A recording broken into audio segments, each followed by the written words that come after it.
It was a Friday night, and I found myself home alone for the first time in months. My parents had left for a weekend getaway, trusting me, a 17-year-old, to look after the house and myself. At first, the idea of having the place to myself was exhilarating, a chance to relax, blast music, and maybe even invite friends over. But as darkness settled outside and the house grew eerily quiet, a subtle unease crept into my mind.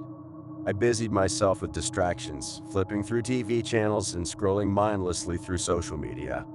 The clock struck midnight, and a sudden chill filled the air, making me realize just how isolated I was. The house creaked and settled around me, its unfamiliar noises amplified by the absence of my family's presence. I decided to retreat to my room, seeking refuge under the covers with a book. The rhythmic ticking of the clock on my bedside table was strangely soothing, lulling me into a false sense of security. But as the minutes ticked by, a feeling of being watched gnawed at me, a prickling sensation on the back of my neck that refused to fade.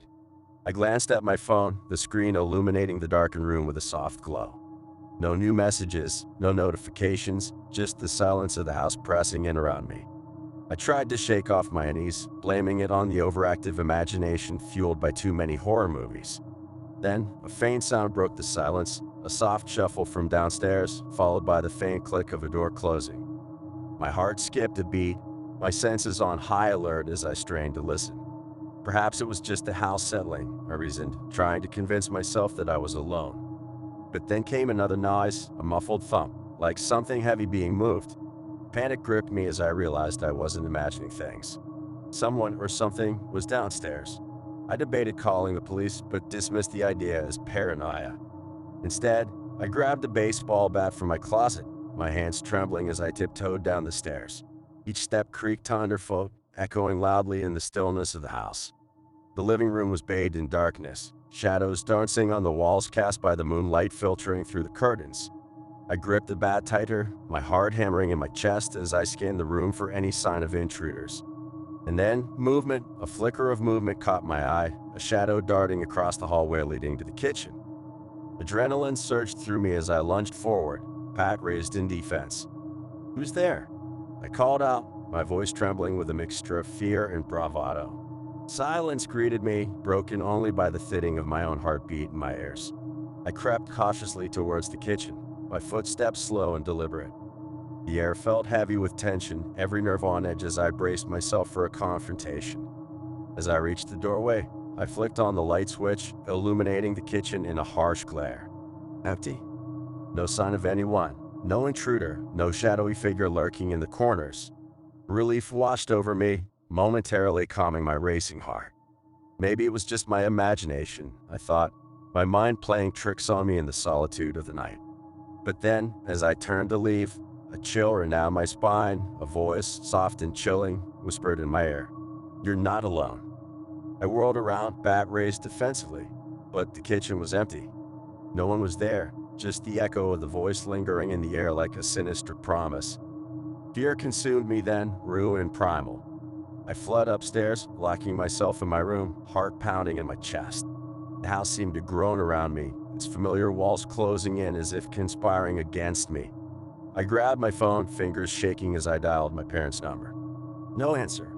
They were out of reach, oblivious to the terror unfolding in their absence. Minutes stretched into agonizing hours as I huddled in my room, every creak and whisper magnified in the silence. The voice haunted me, its chilling words replaying in my mind over and over. Just as dawn began to break, casting a feeble light through my window, I heard the unmistakable sound of the front door opening downstairs. Footsteps echoed in the hallway, slow and deliberate.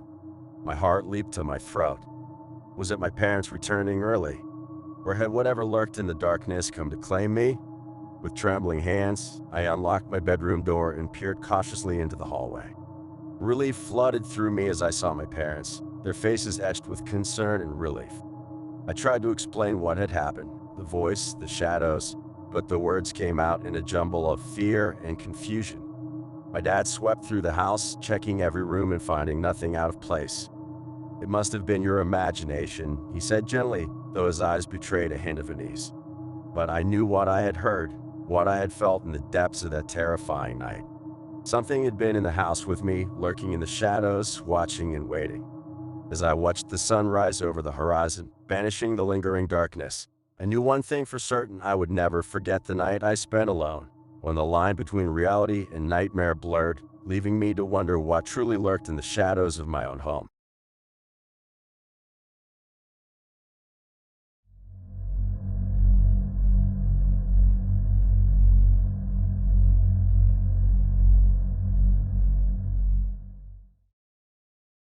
The night stretched ahead of me like an endless void, my parents gone for a rare weekend getaway, leaving me alone in our suburban house.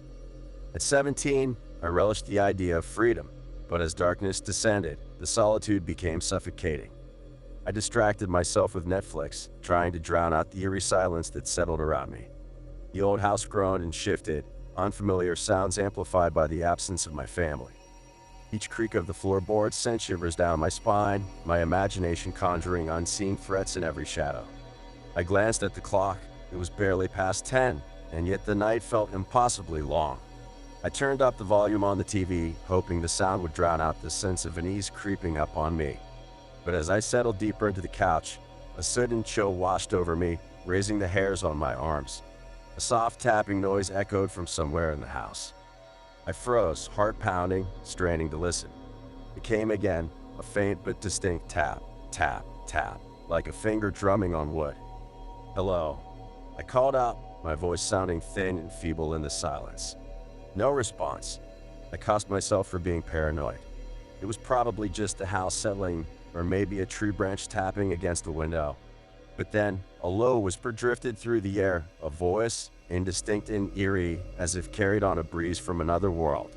I jumped to my feet, heart racing as I scanned the dimly lit living room. The TV flickered ominously, casting elongated shadows that seemed to pulse with a life of their own.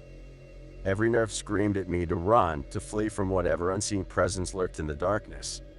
A sudden crash from the kitchen shattered the stillness, sending me stumbling backward in terror. Plates clattered to the floor, the sound sharp and jarring in the quiet house.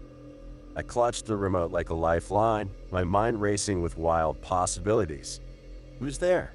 I called out again, my voice quivering with fear. Silence greeted me, thick and oppressive.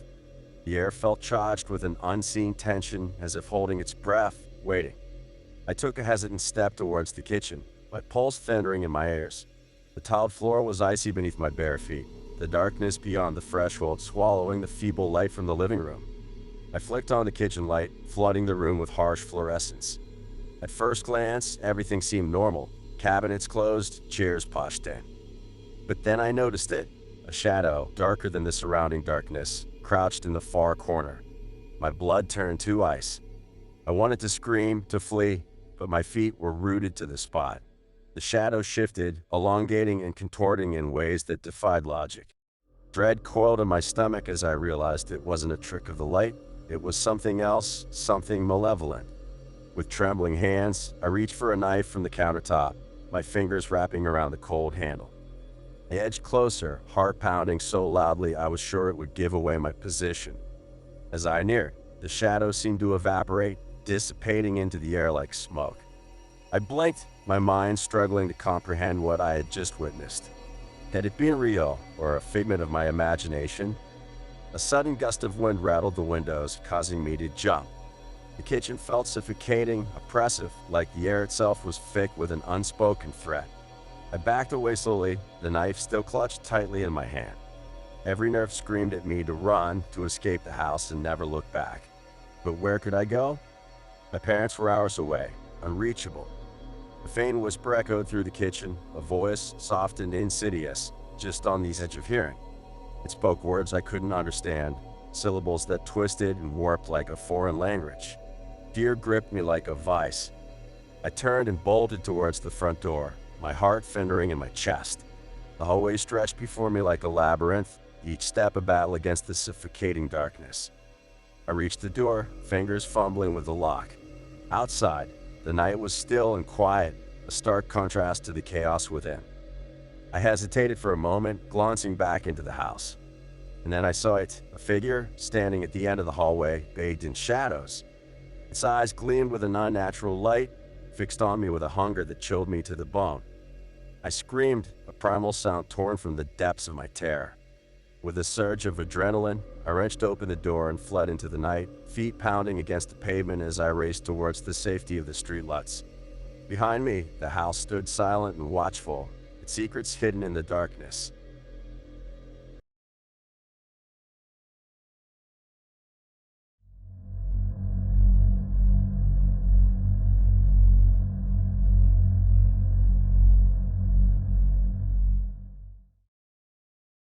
The house creaked and settled around me as I sat alone in the living room, the soft glow of the lamp casting long shadows across the walls.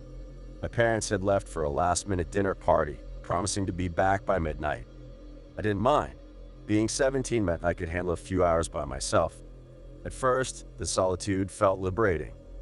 I ordered pizza, cranked up the volume on the TV, and sprawled on the couch, relishing the freedom of having the house to myself. But as the night wore on and the familiar noises of the house took on an unfamiliar edge, a subtle unease crept into my mind. It started with small things, a floorboard creaking in the hallway when I knew I was alone, a shadow flickering in my peripheral vision. Each time, I brushed it off as my imagination running wild in the silence.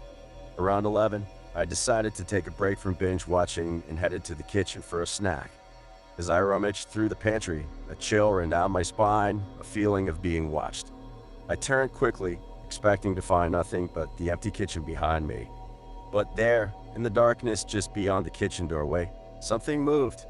It was fleeting, like a shadow darting out of sight, leaving only a lingering sense of dread in its wake.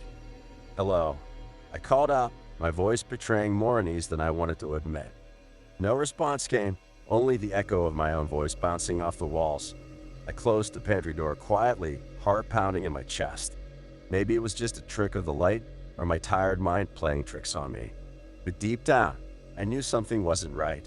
I returned to the living room and tried to distract myself with a game on my phone, but the sense of unease lingered. The clock ticked closer to midnight, and with its passing minute, the house seemed to grow quieter, as if holding its breath. Then the unmistakable sound of footsteps echoed down the hallway, soft, deliberate footsteps coming closer. I froze, my eyes wide, my phone slipping from my grasp. My mind raced with possibilities: burglar, intruder, or worse. The footsteps paused just outside the living room, and I held my breath, straining to hear any sign of who or what was there. "Mom? Dad?" I called out tentatively, hoping against hope that it was just them returning unexpectedly. No answer, just the oppressive silence of the house, broken only by the pounding of my heart. Summoning every ounce of courage, I crept towards the hallway, my steps slow and deliberate. The air felt thick with tension, charged with an inexplicable energy that made my skin crawl. As I reached the hallway, I flicked on the light switch, illuminating the corridor in a harsh glare. Nothing. No one was there, just empty walls and closed doors staring back at me. Relief washed over me, tinged with embarrassment. Maybe I was just tired, imagining things in the solitude of the night. But as I turned to head back to the living room, a voice, a whisper, slithered into my ear, so close I could feel its breath. "You're not alone." I shot through my veins. I spun around, heart hammering in my chest, but the hallway remained empty, the shadows unchanged. Panic seized me then, raw and visceral. I stumbled backwards, my mind racing with fear and confusion. What was happening to me? Was I losing my mind? Another noise, a soft thud, came from the direction of my parents' bedroom. Dread coiled in my stomach as I realized the sound was coming from inside their room. With trembling hands, I edged towards their door, the wood cool beneath my fingertips. I hesitated for a moment, then pushed it open slowly, praying for a rational explanation, anything but what my gut told me. The room was dark, the curtains drawn shut against the outside world. I flicked on the bedside lamp, illuminating the familiar space with harsh light. And there, on the floor beside the bed, lay a single black feather. My breath caught in my throat. A feather? What did it mean? Before I could process further, a cold breeze brushed against my neck, raising goosebumps on my skin. I spun around, heart in my throat, and saw it, a figure tall and shadowy, standing in the doorway behind me. Fear paralyzed me. I opened my mouth to scream, but no sound came out. The figure advanced slowly, its movements fluid and hurried, as if savoring my terror. I stumbled backwards, my mind racing for escape. With a burst of adrenaline, I turned and ran, feet pounding down the stairs in a frenzied race for safety.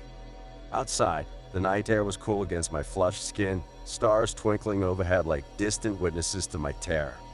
I sprinted down the driveway, not daring to look back, not daring to imagine what might have been standing in that room. I didn't stop until I reached the safety of my neighbor's house, pounding on the door until they answered, their faces a mix of concern and confusion. Hours later, my parents returned to find me huddled on the neighbor's couch, shaking and pale. I tried to tell them what had happened, about the footsteps, the whisper, the feather, but the words came out in a jumble of fear and disbelief. They reassured me, tried to convince me it was just a nightmare, a trick of the imagination brought on by being alone in the house. But deep down, I knew the truth. Something had been in that house with me, something dark and malevolent, lurking in the shadows and watching, waiting for the right moment to strike. And as I lay awake that night, safe in my own bed but haunted by the events of the evening, I couldn't shake the feeling that it wasn't over, that whatever had visited me that night was still out there, waiting for its next opportunity to make itself known.